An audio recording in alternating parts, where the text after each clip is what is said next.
Сәлеметсіздер ме балалар? Бүгінгі сабақтың тақырыбы құдықтың суы тұщы. Здравствуйте, ребята! Тема сегодняшнего урока – вода из колодца пресная. Жалғауларды қайталау. Повторим личные окончания. Мен арам шөп жұлдым. Я вырывал сорняк. Сен арам шөп жұлдың. Ты вырывал сорняк. Сіз арам шөп жұлдыңыз. Вы вырывали сорняк. Ол арам шөп жұлды. Он либо она вырывал сорняк. Жаңа сөздер. Новые слова. Запишем в словарную тетрадку. Жер – земля. Қопсыту – разрыхлять. Арам шөп – сорняк. Иісі – запах. Дәмі – вкус. Терең – глубокий. Тағы да қайталап шығайық. Повторим еще раз. Жер – земля. Қопсыту – разрыхлять. Арам шөп – сорняк. Иісі – запах. Дәмі – вкус. Терең – глубокий. Оқы, қайтала. Читай и повторяй. Құдық. Терең. Құдық. Терең. Құдық. Колодцы. Терең. Глубокий. Оқылым, чтение. Екінші тапсырма. Мәтінді түсініп оқы, жаңа сөздерді анықта. Второе задание. Прочитайте текст и найдите новые слова. Біздің бақшада алма ағаш, алмұрт өседі.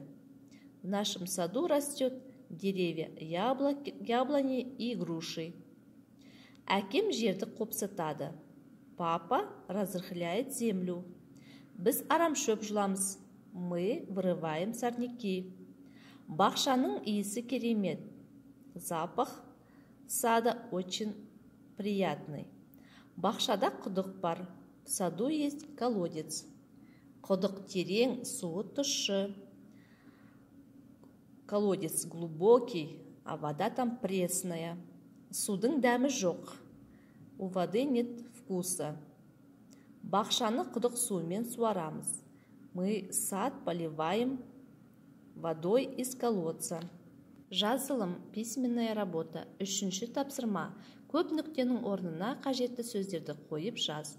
Третье задание. Вместо многоточия нужно поставить нужные слова, которые даны внизу. Бірінші сөйлем. Первое предложение. Бақшада не өседі? Бақшада алма ағаш өседі. То есть в саду растет яблоня. Айтылым, устная работа. Төртінші тапсырма. Сурет бойынша диалог құрыңдар. Четвертое задание. По рисункам нужно будет составить диалог. Жазылым, письменная работа. Бесінші тапсырма. Көп нүктенің орнына тиісті қосымшаларды қойып, көшір. Пятое задание. Вместо многоточий нужно поставить правильное окончание. Окончания у вас даны в табличке. Мысалы, мен жерді қопсыттым. Сен жерді қопсыттың. Сіз жерді қопсыттыңыз. Ол жерді қопсытты.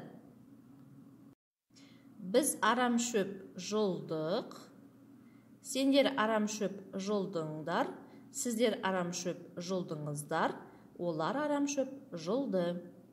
Айтылым, устная работа. Алтыншы тапсырма. Жоспарға сүйеніп мазмұнда. Шестое задание. По плану нужно рассказать содержание текста. Первое. Бақшада өсетін ағаштар. Деревья, которые растут в саду. Бақшадағы жұмыс. Работа в саду. Құдық суы. Вода колодца. Бақша суару. Поливать сад. Есте сақта, запомните. Жерді қопсытамыз. Разрыхляем землю. Арам шөп жұламыз. Вырываем сорняк. Құдықтың суы тұщы. Вода колодца пресная. Судың иісі жоқ. У воды нет запаха. Құдық терең, колодец глубокий.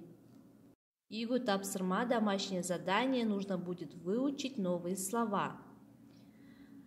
Давайте еще раз повторим. Жер – земля, қопсыту – разрыхлять, арамшөп – сорняк, иісі – запах, дәмі – вкус, терең – глубокий. Кел жаттайық, давайте учить. Көктем келді, көшет ектім, суда құйдым, жайнап өссің. Жазда салқын самал ессің, күзде жейтін жеміс берсін. Нужно будет выучить этот стишок. Осымен сабағымыз аяқталды. Сау болыңдар.